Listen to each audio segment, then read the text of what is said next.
দেখ, আজকের মহাত্মা গান্ধীর প্রথম পার্টটা পড়া হয়ে গেছে। আজকের মহাত্মা গান্ধীর সেকেন্ড পার্টটা আমরা পড়ব, খুব ইম্পর্টেন্ট। তাহলে আমরা পড়ছিলাম গান্ধী যুগ। গান্ধী যুগ মডার্ন হিস্ট্রিতে গান্ধীজির অবদান বিরাট। অনেকে গান্ধী সম্বন্ধে না জেনেই অনেক কথা বলে, কিন্তু আলটিমেটলি যে কথা বলে তার জানতে হবে তার কাছে তুই কতটুকু জানিস। গান্ধী যুগ, তো গান্ধী যুগের আমরা লাস্ট জালিয়ানওয়ালাবাগের হত্যাকাণ্ড, রাওলাট আইনের বিরুদ্ধে 1919 সালের 13 এপ্রিল পর্যন্ত আমাদের পড়া কমপ্লিট। আমরা পরবর্তী পর্যায়ে যাব। পরবর্তী পর্যায়ে যাওয়ার আগে আমরা একটু দেখে নেব home rule movement. Home rule movement, home rule movement, home rule movement. Home rule মুভমেন্টটা কি? পৃথিবীতে তখন অনেক দেশ ছিল, ঠিক আছে, যখন ইংরেজরা শাসন করতো, যেমন ভারতবর্ষ শাসন করতো, ঠিক আছে, আরো অনেক দেশ শাসন করতো। তার মধ্যে একটা দেশ ছিল যার নাম ছিল আয়ারল্যান্ড। কি বললাম বল? আয়ারল্যান্ড। ভালো করে বুঝবি, আয়ারল্যান্ড। আয়ারল্যান্ডেও ইংরেজরা খুব ভালো শাসন করতো, খুব ভালো শাসন করতো। কোথায়? আয়ারল্যান্ড নামক দেশে ইংরেজরা খুব ভালো শাসন করতো। হোম রুল কথার অর্থ কি? হোম রুল মানে ঘরের ভিতরের আইন, ঘরের ভিতরের আইন।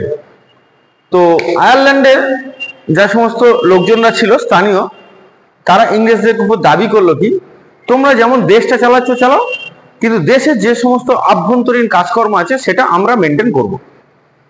সাপোজ মনে কর কি, আমাদের প্রত্যেকের বাড়ির একটা নিয়ম শৃঙ্খলা আছে, ঠিক তেমন প্রত্যেকটা বাড়ি মিলিয়ে যখন একটা বড় জায়গা হবে সে তার কথা আমাদের সবার শুনতে হবে।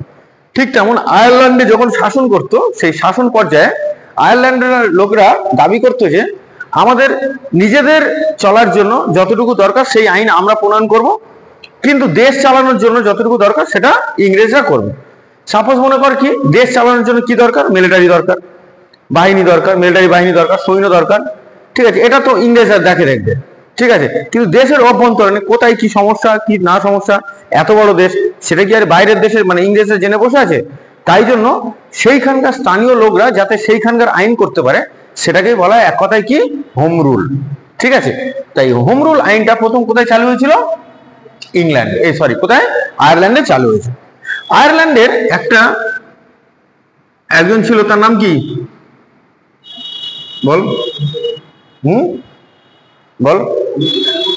হ্যাঁ, আয়ারল্যান্ডে হোম রুল কে চালু করেছে? গুড। তাহলে আয়ারল্যান্ডে একজনের নাম ছিল অ্যানি বেসান্ট। তোরা সবাই জানিস থিওজফিক্যাল সোসাইটির সাথে আছে অ্যানি বেসান্ট। এই ঠিক সেম এই হোম রুল মুভমেন্টটা ভারতবর্ষে চালু করার জন্য শুরু হয়েছিল। তাহলে বল, হোম রুল মুভমেন্ট এটা প্রেরণা পেয়েছিল কোথা থেকে, কোন দেশ থেকে? সবাই বলবি কোথা থেকে পেয়েছিল, পড়া মুখে মুখে বলবি তবে চার্জ হবে। কোথা থেকে চালু হয়েছিল বল? আয়ারল্যান্ড থেকে চালু হয়েছিল। কে চালু করেছিল? Annie Besant.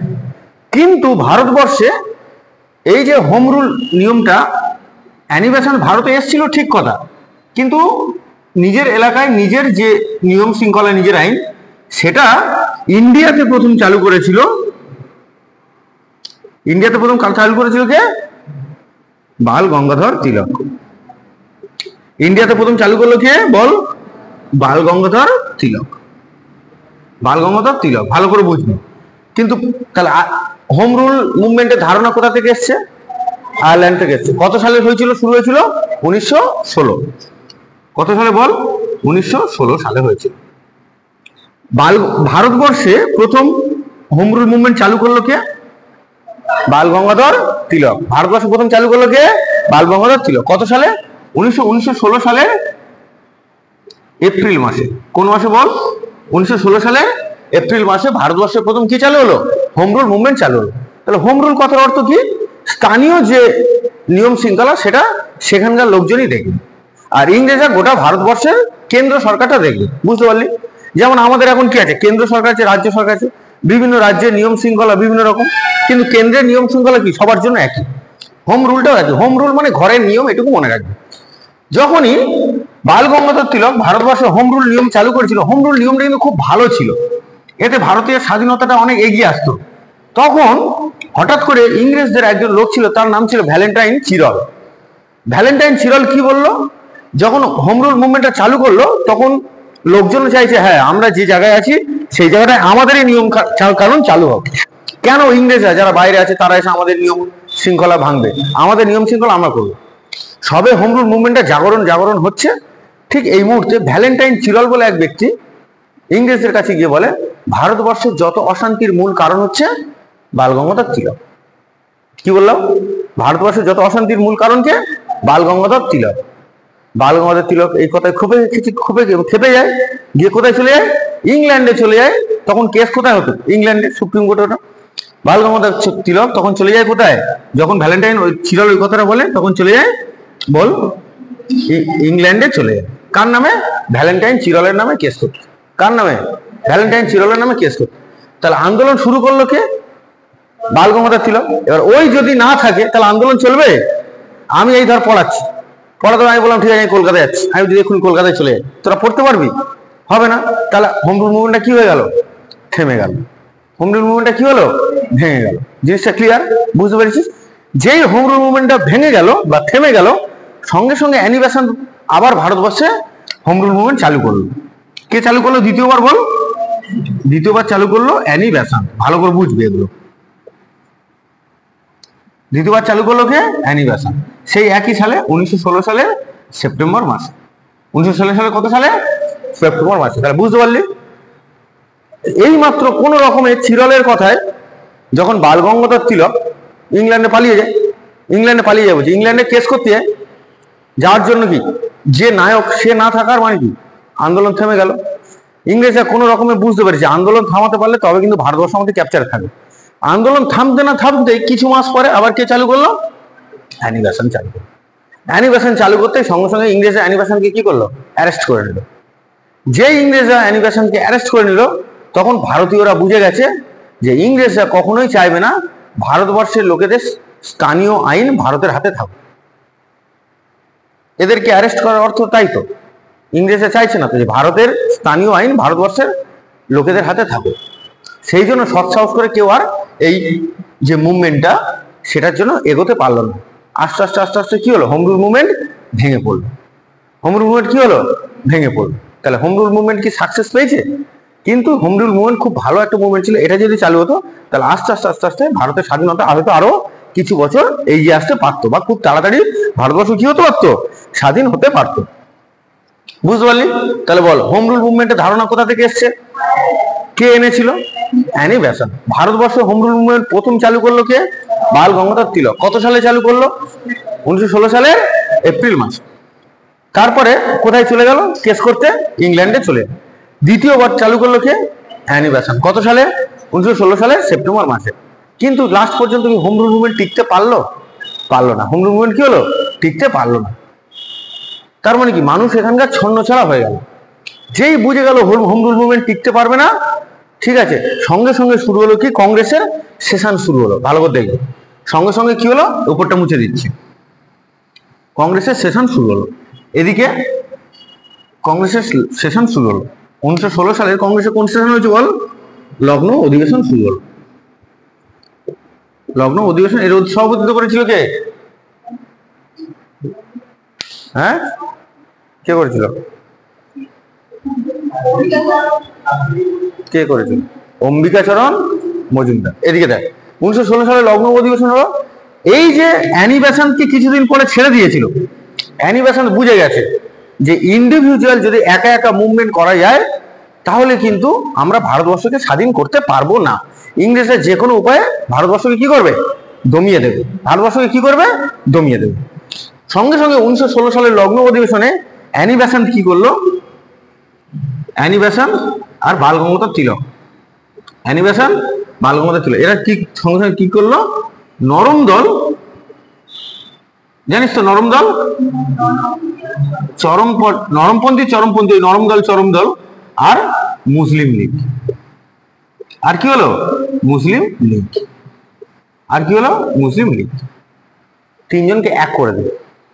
যে 1907-এর সেশনে নরম দল মানে নরমপন্থী আর চরমপন্থী, নরমপন্থী মানে কি তারা কোনো ঝগড়ায় ঝাঁটি ঝামেলায় থাকবে না, আর চরমপন্থী মানে কি উগ্র মস্তিষ্কের, ঝগড়াঝাটি করবো, তাড়াতাড়ি আনবো। ঝগড়াঝাটি মানে কি দেশের জন্য। মুসলিম লীগ এদেরকে কি করলো, এক করলো, যে আমাদের দেশে কোন রকম ভাবে হোম রুল মুভমেন্টটাকে ইংরেজরা নিচ্ছে না, তাহলে আমাদের সবাইকে কি হতে হবে, এক হতে হবে।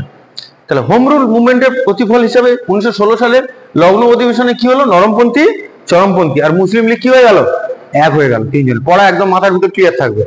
তাহলে এদের জন্য এরা তিনজনে কি হয়ে গেল, এক হয়ে গেল। পরবর্তী পর্যায়ে তোরা পড়বি এই সেম যে হোম রুল মুভমেন্ট 1928 সালে শুরু করেছিল মতিলাল নেহেরু। মতিলাল নেহেরু 1928 সালে শুরু করেছিল, এটা কনসেপ্ট ক্লিয়ার করছি। তখন এর নাম ছিল ডোমিনিয়ন স্ট্যাটাস। কি বললাম, শুধু এইটুকু বলে ছেড়ে দিচ্ছি, নইলে ভুলবে, পড়া ঠিক করতে পারবি না তোরা। ডোমিনিয়ন স্ট্যাটাস, ডোমিনিয়ন স্ট্যাটাস মানে কি, স্থানীয় আইন। মানে হোম রুল যেমন কি তুই যেখানকার লোক সেখানকার আইন, ডোমিনিয়ন স্ট্যাটাস মানে কি যেখানকার লোক সেখানটার আইন। কিন্তু এটা ইংরেজরা মেনে নেয়নি। তাহলে হোম রুল সম্বন্ধে কোনো ডাউট আছে? চুপ করে আছে সব। হোম রুল সম্বন্ধে কোনো ডাউট আছে বল। তাহলে হোম রুল মুভমেন্ট কত সালে শুরু হয়েছিল, কে শুরু করেছিল ভারতবর্ষে?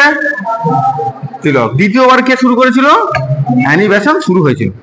বোঝা গেল? তাহলে হোম রুল মুভমেন্ট সম্বন্ধে কোনো ডাউট আছে? কোনো ডাউট নেই। এবারে চলে যাচ্ছে পরবর্তী পর্যায়ে, আমরা পড়বো কি, খিলাফত মুভমেন্ট।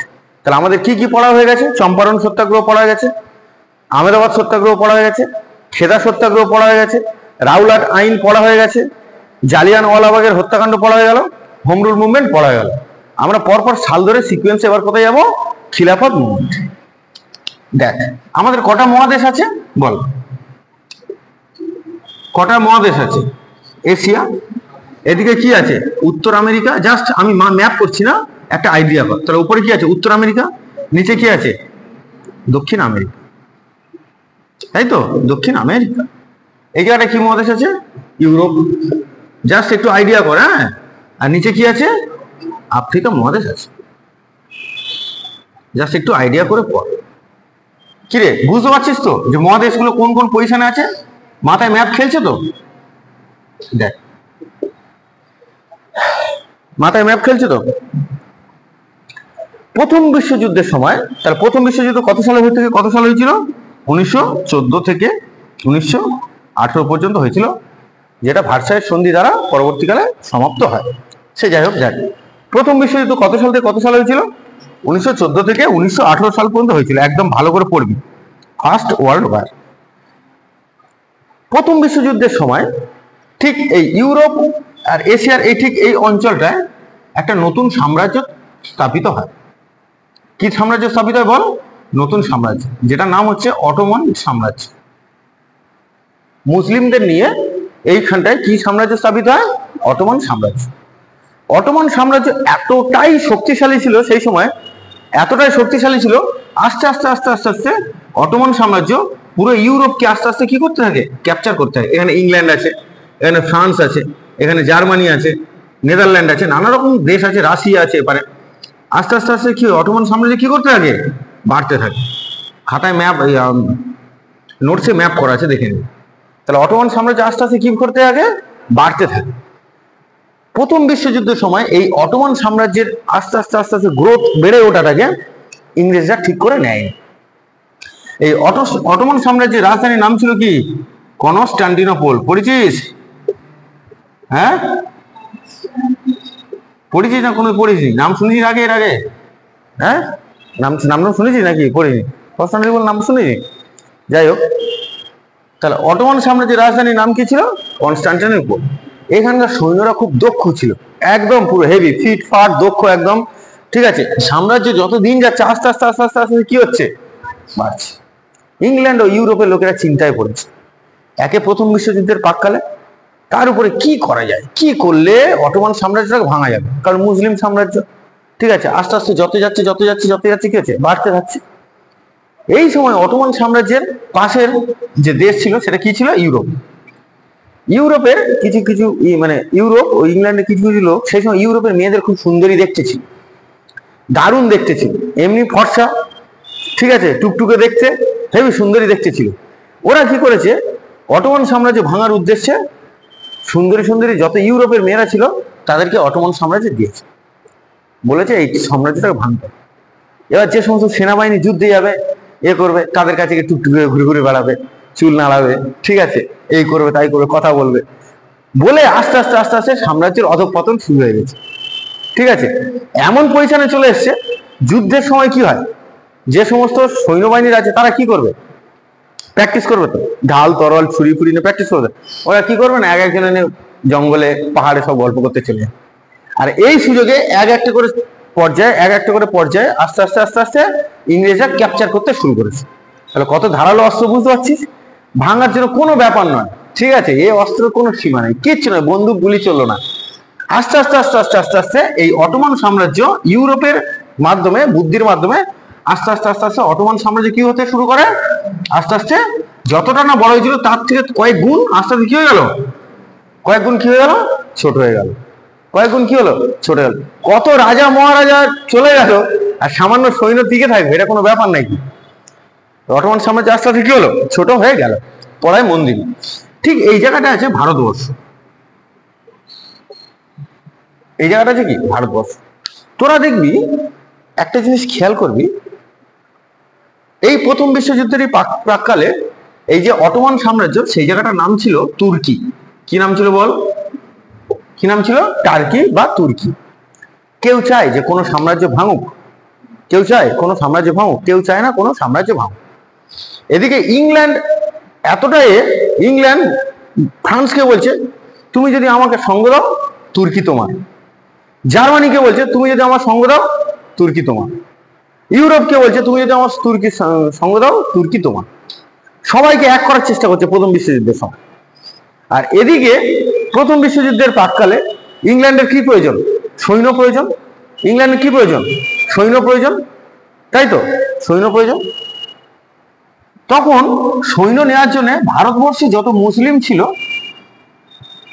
ভারতবর্ষে যত মুসলিম সম্প্রদায় ছিল, ইংরেজরা তত মুসলিম সম্প্রদায়কে গিয়ে বলছে যে তোমরা যদি প্রথম বিশ্বযুদ্ধে আমাদের সাথে সাথ থাকো, তাহলে কথা দিলাম বিশ্বযুদ্ধ শেষ হলে তুর্কি সাম্রাজ্য ভাঙবে না, তুর্কি সাম্রাজ্য কি হবে, ভাঙবে না। তাহলে স্বাভাবিক মুসলিমরা তো চাইবে যে আমাদের সাম্রাজ্য যাতে না ভাঙুক, তার জন্য কি করতে, ওদের সঙ্গ দিতে।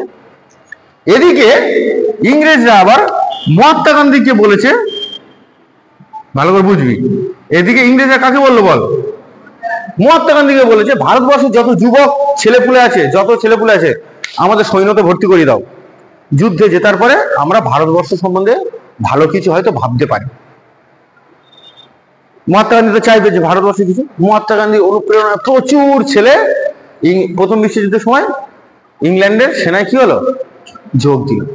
তাহলে এদিকে মুসলিমরা যোগ দিল কি, বিভাজন না করার উদ্দেশ্যে, তুর্কি যাতে না বিভাজন হয়, আর এদিকে যাতে প্রথম বিশ্বযুদ্ধে যোগ হয় সেই জন্য মহাত্মা গান্ধীর উদ্দেশ্যে কে যোগ দিল, কে যোগ দিল, এখন 1918 সাল পর্যন্ত চলছে, কে যোগ দিল, প্রচুর ভারতীয় যোগ দিল। বোঝাতে পারলাম না, প্রচুর ভারতীয় যোগ দিল যাতে প্রথম বিশ্বযুদ্ধ জিতে যায়। কিন্তু লাস্ট পর্যন্ত কি দেখা গেল, প্রথম বিশ্বযুদ্ধ তো হলো, প্রথম বিশ্বযুদ্ধ হওয়ার পরে, ঠিক আছে, প্রথম বিশ্বযুদ্ধ হওয়ার পরে দেখা গেল কি ওরা জিতে গেল। আর আরেকটা যেটা জিনিস বললাম, ভারত থেকে প্রচুর সৈন্য কে দিল, মহাত্মা গান্ধীকে দিল। আর যারা সৈন্যকে রিক্রুটমেন্ট করে তাদেরকে বলা হয় সার্জেন্ট। কি বলা হয় বল, সার্জেন্ট। তাহলে কোন ভারতীয় উপাধি ছিল সার্জেন্ট, মহাত্মা গান্ধী। কেন, প্রথম বিশ্বযুদ্ধের সময় ইংল্যান্ডে প্রচুর ভারতীয় যুবক ছেলেপুলেদের কিসে নিয়োগ করেছিল, সৈন্যতে কি করেছিল, নিয়োগ করেছিল। আর যারা সৈন্যতে নিয়োগ করে তাদেরকে কি বলা হয়, সার্জেন্ট বলা হয়। পড়া বুঝতে পারছিস না, মাথার উপর থেকে যাচ্ছে সব, বুঝতে পারছিস না, পারছিস না, মাথার উপর থেকে যাচ্ছে, সার্জেন্ট বলা হয়। আর এদিকে মুসলিমরা কি করলো, যোগ দিল, মুসলিম কি হলো, যোগ দিল, মুসলিমরা কি হলো, যোগ দিল। তাহলে কি হবে, যুদ্ধে জিতে গেল। যুদ্ধে জিতে যাওয়ার পরে ভালো করে খেয়াল করবে, এই জায়গাটা ট্রিক্স আছে। যুদ্ধে জিতে গেল, কে জিতে গেল, প্রথম বিশ্বযুদ্ধ শেষ হয়ে গেল ভার্সাই সন্ধির মাধ্যমে। আর ইংরেজরা ভারতবর্ষকে কি উপহার দিল, লিঙ্ক করবি পড়া, ইংরেজরা ভারতবর্ষকে কি উপহার দিল, দুটো উপহার দিল। এক মহাত্মা গান্ধীকে দিল, যে মহাত্মা গান্ধী প্রচুর সৈন্য ইংল্যান্ডের সেনায় ঢুকিয়েছিল, এক তাকে দিয়েছে একটা ভালো উপহার, আর মুসলিমদের দিয়েছে একটা ভালো উপহার। কি? মহাত্মা গান্ধীকে দিল জালিয়ানওয়ালাবাগের হত্যাকাণ্ড। বোঝা গেল না? গেল না? এবার লিঙ্ক মিলছে? তাহলে প্রথম বিশ্বযুদ্ধ শেষ হলো কত সালে? 14 থেকে 1918। জালিয়ানওয়ালাবাগের হত্যাকাণ্ড কত সালে? 1919। পড়া মিলছে? এবার তাহলে প্রথম বিশ্বযুদ্ধ শেষে যে লোকটা ভারতের ভালো হওয়ার জন্য প্রচুর সৈন্য ইংরেজদের সেনায় যোগ দেয়ালো, সেই তারাই রাওলাট আইনের মাধ্যমে কি জালিয়ানওয়ালাবাগের মতো একটা নৃশংস হত্যাকাণ্ড চালালো। আর মুসলিমদের জন্য কি করলো? তুর্কির বিভাজন করলো। মুসলিমদের জন্য কি করলো? তুর্কি বিভাজন করলো। ইংরেজরা এতটাই স্মার্ট না, তোরা ধারণা করতে পারবি না। ইংরেজ, তোদের যদি সাপ এখন কামড়ায়, সাপের বিষ এখন লাগবে, আর ইংরেজ যদি কামড়ায় সেই বিষ লাগবে 20 বছর 25 বছর পরে। ওদের দূরদর্শী ভবিষ্যৎ এত বেশি।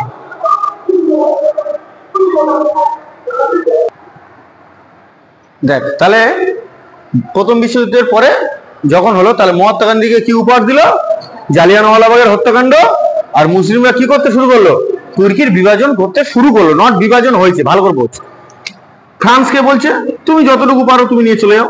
মনে কর এটা একটা দেশ, ফ্রান্স এইটুকু নিয়ে চলে গেল, জার্মানি এটা নিয়ে চলে গেল, সে এটা নিয়ে চলে গেল, ও এইটুকু নিয়ে চলে গেল। এরম ফ্রান্স জার্মানি, হ্যাঁ, ইংল্যান্ড, এগুলো নিয়ে চলে। এরা তখন তুর্কিকে আস্তে আস্তে কি করতে শুরু করলো? বিভাজন করতে শুরু করলো। তুর্কিকে কি করতে শুরু করলো? বিভাজন করতে শুরু করলো। তুর্কিকে বিভাজন করা তো কোনো ব্যাপার নয়, কারণ এটা একটা কি ছিল? মুসলিম কান্ট্রি ছিল। ইংরেজরা কোনোদিন দেখবি না ভারতবর্ষের মধ্যে আমাদের ফার্স্ট কমিউনিটি কি আছে? হিন্দু। দ্বিতীয় কমিউনিটি কি আছে? মুসলিম। আরো বাকি আছে। দেখি ভারতবর্ষের লোকেরা, হিন্দু বল মুসলিম বল, মানে বড় কমিউনিটি, এরা ধর্ম সম্বন্ধে খুব ওয়াকিবহ। ধর্ম নিয়ে কিছু কথা বললেই কিন্তু কি হয়ে যায়? মাথা গরম হয়ে যায়। দুজনেরই ক্ষেত্রে এটা প্রযোজ্য, একদম পুরো 100%। কিন্তু ইংরেজরা কোনোদিন এসে দেখবি ধর্ম প্রচার করে না। ওরা এসে দেখবি তোর সঙ্গে যখন আলোচনা করবে তখন কোনো খ্রিস্টান ধর্ম প্রচার আলোচনা করবে। ওরা এসে তোদের কালচার নিয়ে আলোচনা করবে। আর সেই কালচার আজকের এসে দাঁড়িয়ে দেখি ফাটা জিন্সে। যখন পুরো ফাটা জিন্স থেকে ছেঁড়া জামা চলে আসবে, তখন ওদের কালচারটা তুই অ্যাডপ্ট করে নিয়েছিস, তখন তোর নিজের কালচার ভালো লাগবে না, তখন তুই ওদের পরে চলে যাবে। ইংরেজরা 100 বছর পর্যন্ত দূর পর্যন্ত ভাবে, 50 বছর দূর পর্যন্ত ভাবে। কথাটা মাথায় ঢুকছে না। সঙ্গে সঙ্গে তুর্কির বিভাজন শুরু করার সঙ্গে সঙ্গে বলে দিল এখানে মেয়েদের বোরখা পরা নিষিদ্ধ। কেন বোরখা পরা নিষিদ্ধ হবে? এটা তো ওনার কালচার ছিল, বোরখা পরা নিষিদ্ধ। স্কুলে যেতে বোরখা পরে যাওয়া যাবে না। স্কুলে যে সমস্ত মডার্ন স্কুলে যে সমস্ত দেখবি, মডার্ন স্কুলে, ইংলিশ মিডিয়াম স্কুল, এখনো পর্যন্ত পশ্চিমবঙ্গে কেন ভারতবর্ষে যত প্রাইমারি এডুকেশন আছে, সব থেকে দামি এডুকেশন কিন্তু খ্রিস্টানদের স্কুলে। সব সেন্ট দিয়ে নাম, দেখ, সেন্ট জেভিয়ার্স, ঠিক আছে, যা আছে যত দামি দামি স্কুল আছে সব খ্রিস্টানদের নাম। ঠিক আছে, বোরখা পরা যাবে না। তাহলে যে মেয়েটা স্কুলে পড়তো বোরখা পড়তে, হয়তো আমি বলছি না যে মেয়েটা স্কার্ট পরে স্কুলে যায় সে খারাপ, কিন্তু হঠাৎ করে ওই কালচার থেকে এই কালচারটা অ্যাডপ্ট করা কঠিন। কি বলছি, ঠিক না ভুল? অ্যাডপ্ট করা কঠিন হয়ে যাবে। ঠিক আছে, তাহলে এটাকে চেঞ্জ করলো। বলছে কি মুসলিমদের মাথায় টুপি পরা যাবে না। এবার তুই তোর অভ্যেস সহজে পাল্টাতে পারবি? এইভাবে তোর ওরা কালচারে আঘাত করবে। কোনোদিন ওরা বলবে না যে আমাদের খ্রিস্টান ধর্ম বা ঈসাই ধর্ম যেটা আছে সেটাকে অ্যাডপ্ট কর। তাহলে ওরা তোর কালচারটাকে ধরিয়ে দেবে, দিলেই ব্যাস তুই শেষ। আস্তে আস্তে আস্তে আস্তে তুই ওদের পর্যায়ে চলে যাবি। যত খ্রিস্টান আছে বা যত ঈসাই ধর্মের লোক আছে তারা এরকমই করে। তো কি হলো, তুর্কি বিভাজন করার সাথে সাথে ওই এলাকায় বোরখা পরা নিষিদ্ধ করে দিল, টুপি পরা নিষিদ্ধ শুরু হয়ে গেল। তাহলে এই যে ঘটনাটা পুরো পৃথিবীব্যাপী মুসলমানদের উপর প্রভাব পড়বে না? পড়বে না। তারা চাইবে? তারা কোনোদিন চাইবে যে আমাদের কালচার অন্য কোথাও নষ্ট হোক? চাইবে? Is it possible for them? কোনোদিন নয়। সঙ্গে সঙ্গে শুরু হয়ে গেল কি ভারতবর্ষে এই তুর্কির বিভাজন নিয়ে খিলাফ করা। কি করা? খিলাফ করা। খিলাফ মানে কি? বিরোধ করা। খিলাফ মানে কি? বিরোধ করা। খিলাফ মানে কি? বিরোধ করা। খিলাফ করতে শুরু করে দিল। শুরু হয়ে গেল ভারতবর্ষে কি তুর্কির বিরুদ্ধে ভারতের মুসলিমরা শুরু করলো কি খিলাফত আন্দোলন। খিলাফত কি বল? আন্দোলন। খিলাফত কি আন্দোলন। একটা জিনিস তোরা মাথায় রাখবি, খেয়াল রাখবি, আজকের ভারতবর্ষে কোন ধর্মের লোক সব থেকে বেশি? কোন ধর্মের লোক বল? সনাতন ধর্ম, হিন্দু ধর্ম। কিন্তু ভারতবর্ষ যখন এক ছিল, আফগানিস্তান, পাকিস্তান, বাংলাদেশ, মায়ানমার, তখন প্রায় কিন্তু হিন্দু মুসলিম 50-50 ছিল। বোঝার চেষ্টা কর, কি ছিল? প্রায় 50-50 ছিল। তখনকার সময় যদি জাজ করা হয় এই যে খিলাফত আন্দোলন, তাহলে 50-50 মানে কি? প্রচুর কমিউনিটি, প্রচুর লোকজন।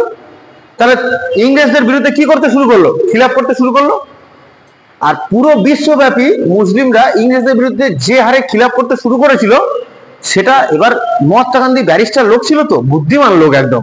মহাত্মা গান্ধী বুঝে নিয়েছিল যে কোনো কারণে এই খিলাফত যদি শুরু হয়, ইংরেজদের কারো সাধ্য নেই যে তুর্কিটাকে ভাঙবে। এরা তুর্কি সাম্রাজ্য কি করবে? ভেঙে দেবে। কারো সাহায্য নেই। সঙ্গে সঙ্গে ভারতবর্ষ থেকে খিলাফত আন্দোলনে, মুসলিম আন্দোলন, খিলাফত আন্দোলনে নেতৃত্ব দিল কি? মোহাম্মদ আলী আর শওকত আলী। ব্যাস, সঙ্গে সঙ্গে মানে একদম না পড়ে উত্তর দেওয়া হেভি। তোদের পড়েছিস কোথাও এটা? জিন্না নাম লেখা আছে, হঠাৎ করে বলে দিলি। তাহলে কি ভারতবর্ষে তাহলে খিলাফত আন্দোলনের নেতৃত্ব কারা কারা দিল? মোহাম্মদ আলী আর শওকত আলী। এবার ওরা নেতৃত্ব, ওরা নেতা। কিন্তু নেতা তো হতে হবে, একটা আন্দোলন চালাতে গেলে দূরদর্শী লোক তো চিন্তা করতে হবে। সঙ্গে সঙ্গে মহাত্মা গান্ধী বুঝে নিয়েছে যে আমি যদি এই সুযোগে মুসলিমদের সাপোর্ট করতে পারি, তাহলে টোটাল ভারতবর্ষের, আমার হাতে কৃষকও আছে, আমার হাতে শিল্প লোকও আছে, শিল্প, আহমেদাবাদ মিলসে একবার শিল্পের লোক রয়েছে, যারা শ্রমিক। আর এবার মুসলিম লোকও পেয়ে যাবো, ভারতবর্ষের স্বাধীনতা আটকানো সম্ভব হবে বলে সঙ্গে সঙ্গে মহাত্মা গান্ধী এলো। ও বুঝে নিল যে আন্দোলন রক্ষা করা যাবেই না, ইংরেজরা পারবেই না তুর্কির বিভাজন করতে। মহাত্মা গান্ধী এলো, মোহাম্মদ আলী আর শওকত আলীকে বললো চলো দিল্লি চলো, দিল্লির সব থেকে বড় স্টেডিয়ামে চলো। দিল্লির সব থেকে বড় স্টেডিয়ামের নাম কি? ফিরোজ শাহ কোটলা। বলো ওখানে জনমিছিল ডাকো, যা হয় হবে দেখে নেবো। বলে দিল্লিতে কি ডেকেছে? বিরাট মুসলিম কমিউনিটি বিরাট মিছিল ডেকেছে। আর সেই মিছিলে সভাপতিত্ব করলো কে? বল, সভাপতিত্ব করলো কে? মহাত্মা গান্ধী। সভাপতিত্ব করলো কে? মহাত্মা গান্ধী। কোন রকম ভাবে মুসলিমদের বিরোধ করা যাবে না, তুর্কি সাম্রাজ্য ভাঙা যাবে না, বোরকা পরা নিষিদ্ধ করা যাবে না, ঠিক আছে? কি তারপর কি টুপি পরা খোলা যাবে না, কালচার সংস্কৃতি জায়গা থাকবে, তাতে আমি আমার জীবন দিতে হবে, ভারতের জন্য লড়ে নিতে হবে, যা খুশি করতে আমি করে নেবো। সঙ্গে সঙ্গে কি হচ্ছে? কিছুদিন পরে আইন, মানে এই বিদ্রোহ চলতে ইংরেজরা বুঝে গেছে তুর্কি বিভাজন করা অসম্ভব। সঙ্গে সঙ্গে ইংরেজরা তুর্কি বিভাজন কি করে দিল? বন্ধ করে দিল। মুসলিমরা কি বুঝে নিল? মহাত্মা গান্ধীকে ফারিস্তা আ গয়া, ভগবান চলে এসছে। সঙ্গে সঙ্গে কি মহাত্মা গান্ধী সবার কি হয়ে গেল? ফ্যান হয়ে গেল। এইভাবে তুর্কির বিভাজন আটকে ছিল কে? মহাত্মা গান্ধী। কিন্তু ইংরেজরা এত ব্রেনি ছিল ধারণার বাইরে। ইংরেজরা তুর্কি বিভাজন তো আটকে দিল। তাহলে বল খিলাফত আন্দোলন কবে হয়েছিল? বল, 1919 সালে হয়েছিল। খিলাফত আন্দোলন কবে হয়েছিল? 1919 সালে। যদি বলা হয় খিলাফত আন্দোলন কাকে কেন্দ্র করে হয়েছিল? তুর্কির বিভাজনকে কেন্দ্র করে হয়েছিল। খিলাফত আন্দোলনের নেতৃত্ব দিয়েছিল কে? মোহাম্মদ আলী, শওকত আলী। সভাপতিত্ব করলো কে? মহাত্মা গান্ধী। বুঝতে পারলি? তাহলে মহাত্মা গান্ধী খারাপ লোক ছিল? এতদিন পর্যন্ত মহাত্মা গান্ধী তো পড়ে এলি, মহাত্মা গান্ধী খারাপ লোক ছিল? সবাই মহাত্মা গান্ধীর সঙ্গে নেতাজির তুলনা করে। কেন তুলনা করে? একটা স্কুলে বিভিন্ন টিচার আছে, কেউ সায়েন্সের টিচার, কেউ বাংলার টিচার, ঠিক দুটোই টিচার। তো দুজনের কনসেপ্ট এক না আলাদা? তা মহাত্মা গান্ধীর কনসেপ্ট আলাদা, নেতাজির কনসেপ্ট আলাদা। তো দুজনে ট্যালি করে আমরা দুজনে মিশে লাভ আছে? মহাত্মা গান্ধীকে রাষ্ট্রপিতা কে বলেছিল? মহাত্মা গান্ধীকে রাষ্ট্রপিতা কে বলেছিল? নেতাজি বলেছিল। কোথা থেকে বলেছিল? সিঙ্গুর বলছি, রেঙ্গুন থেকে, সিঙ্গাপুর থেকে বলেছিল রাষ্ট্রপিতা। তা আমরা দুজনে, তারা তাদের ভিতরে কোলাকুলি ঠিক আছে, এবার আমরা এখানে ঝগড়া করি। তাহলে গুণটা দেখ মহাত্মা গান্ধী। সবে তো শুরু হয়েছে খেলা, দাঁড়া। এখন জেলে গিয়ে ইচ্ছে করে অসুস্থ ভান করবে, বলবে খাবার দেয় না, পরে গল্প আসছি, দাঁড়া, ঠিক আছে? তাহলে বুঝতে পারিস না? পারিস নি? বল, খিলাফত আন্দোলন তাহলে কত সালে হলো? খিলাফত আন্দোলনের নেতৃত্ব হলো কে? মোহাম্মদ আলী আর শওকত আলী। মোহাম্মদ আলী বাঘুমালটা খাবার দেখেছিস? হেভি। মোহাম্মদ আলী আর কি? শওকত আলী। বুঝতে পেরেছিস? আর এ করলো কে? সভাপতিত্ব করলো কে? ইংরেজরা সঙ্গে সঙ্গে কি করলো, যে দেখতে পাচ্ছি যে সারা পৃথিবীব্যাপী এত জনরোষ তৈরি হয়েছে, যার ফলে তুর্কির বিভাজন কি করা যাবে না? তুর্কির বিভাজন করা যাবে না। সঙ্গে সঙ্গে ওরা তুর্কি বিভাজন বন্ধ করে দিল, তুর্কিকে আর ভাগ করতে দিল না। কি করতে হলো? তুর্কিকে ভাগ করতে দিল। বুঝতে পারলি না? পারলি না? কিন্তু এদের চিন্তা ভাবনা দূরদর্শী। কেন? বর্তমানে পোপ কটা আছে? পোপ কটা আছে? একটাই। সারা পৃথিবীতে পোপ কটা আছে ঈসাই ধর্মে? একটাই। সে কোথায় থাকে? ভ্যাটিকান সিটিতে। ইতালি রোমের মাঝখানে ভ্যাটিকান সিটিতে থাকে। পোপ যে কথাটা বলবে, যেহেতু সে তার ধর্মের প্রধান লোক, সারা পৃথিবীতে সেই কথাটা কি হয়ে যাবে? সেই ধর্মের যা লোক আছে তাদের কাছে কি হবে? ছড়িয়ে পড়বে। Yes or no? তাহলে সে যদি একটা বার্তা দেয়, সেটা সারা পৃথিবীব্যাপী কি হবে? ছড়িয়ে পড়বে। ইউনিটি। ঠিক তেমন সেই সময় তুর্কিতে যে সমস্ত হেড ছিল, মুসলিমদের যে হেড ছিল, তাকে বলা হতো খলিফা। কি বলা হতো বল? কি বলা হতো? খলিফা। সিমান বুঝতে পারছিস? তাকে কি বলা হতো? খলিফা। তাহলে খলিফা হচ্ছে একটা পদের নাম। খলিফা কি নাম? পোপ যেমন একটা পদের নাম, খলিফা তেমন কি একটা পদের নাম। ইংরেজরা ভেবেছে যদি আমরা তুর্কি বিভাজন বন্ধ করি, খলিফা যদি থেকে থাকে, আজ থেকে 1, 2, 3, 50, 60, 100 বছর পরে এমন একটা খলিফা আসবে, সে পুরো পৃথিবীতে ডাক দেবে, আর প্রত্যেকটা পৃথিবীর প্রত্যেকটা মুসলিম ভাইরা এসে আমাদের বিরুদ্ধে চলে যাবে। এই পদটাকেই তুলে দাও, তাহলে আর 100 বছর পরে এই পদই থাকবে। খলিফা পদ তুলে দাও, দিয়ে করে দাও এখানটায় রাষ্ট্রপতি পদ করে দাও। কি পদ করে দাও? রাষ্ট্রপতি পদ করে দাও। এবং বলে দাও 5 বছর পর পর ভোট করতে। দিল মেরে পুরো। তুর্কির বিভাজন কিন্তু করলো না, কিন্তু মেন জিনিসটা করে দিয়েছে। ইংরেজরা ছিল এরকম। হ্যাঁ, ইংরেজরাই ছিল এরকম। বুঝতে পারছিস পড়া? খলিফা পদ আছে কি আর এখন? খলিফা পদ এখন আর নেই।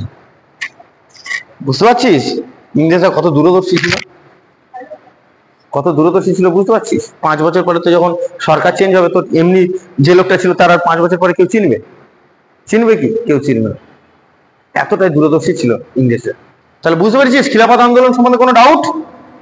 হ্যাঁ, খিলাফত এনি ডাউট? কোন ডাউট আছে? কত দূর হয়েছে না? 32 মিনিট।